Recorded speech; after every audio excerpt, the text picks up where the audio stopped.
This video here is just a quick little clip on a technique of fabricating somewhat complex sheet metal components to things you might be building. And what I've got here is a two-dimensional drawing in two different views, and they are lined up in such a way that I am able to design a specific part I plan on putting on a burner I'm building.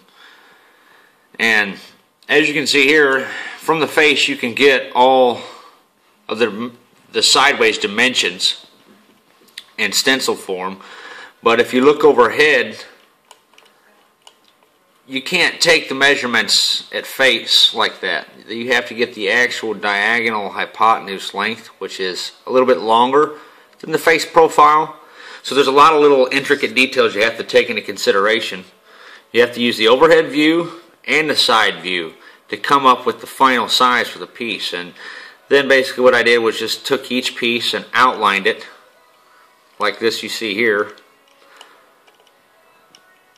with the CAD drawing. I don't have a plasma cutter, so this is why I'm doing this. I'm going to lay this out on the sticker paper and print this out on sticker paper. And basically I built the component right here out of paper just to kind of look at it. This flap here will be bent out of the way. That's just something I'm going to use to make it easier to braze onto the side of the cyclone burner this is going on. But this is basically an orifice or a nozzle end for an input of a cyclone burner. I can't tell you what that cyclone burner is for right now because there's some proprietary stuff I've got going on.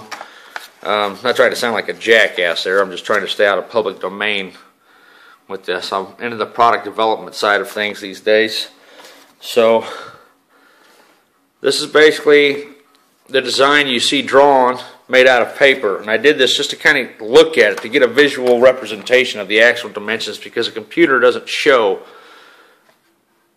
you know, what you need. So basically what I'm getting at here is to lay out complex shapes from a computer with a simple program like this. You can basically take sticker paper and print it out on sticker paper. Like if you had a complex drill pattern that you wanted to use and you wanted to do a layout that would be very time consuming, but with a computer it's extremely easy. So let's say every 60 degrees I want a bolt here. That's not very good, but we're going to go with that. Yeah, that's fine. Shoot.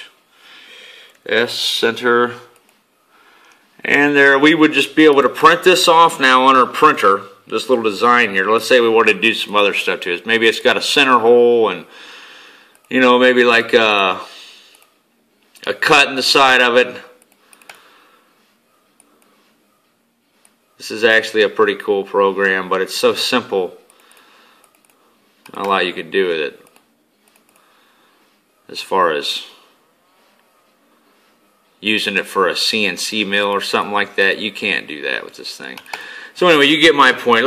You would be able to now take this little thing and draw it at actual size.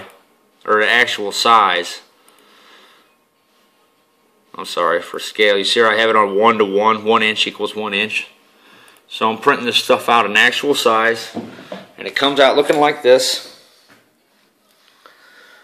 And then I just cut those out of the sticker paper and stick that right onto the stainless steel that I'm going to be cutting that out of. Sorry for being so unconcise in this video. I'm just obviously not on my game today, but that's what it's going to look like. I'm going to show you the finished product after I've got it all brazed together and brazed onto the burner that it's going on. But yeah, I just wanted to show that idea. That's just for when you've got stuff like this that just has crazy amounts of work. Like if you had all these little different cuts and holes that you wanted cut into that thing, the layout can be very tedious on metal because your reference points, like where are you going to hook for measurements? It's very hard to get specific measurements on real world materials. And this is just a simple way of doing it. You can even draw this stuff with a pencil onto sticker paper because it's easier than drawing onto the actual object most of the time. Not always, but when you're doing circular things like this, getting your measurements square and stuff like that, it's just a real pain in the neck. So I just wanted to share that quick little technique, and when I get this thing done in stainless steel, I didn't do any of my relief cuts or anything like that, but when you're putting together sheet metal like this, you want to have little relief cuts in your folds that are not shown here.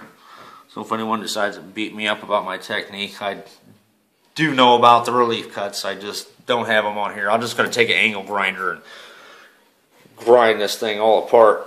I'm going to stick this sticker right on the metal and then take an angle grinder and just ginsu it off.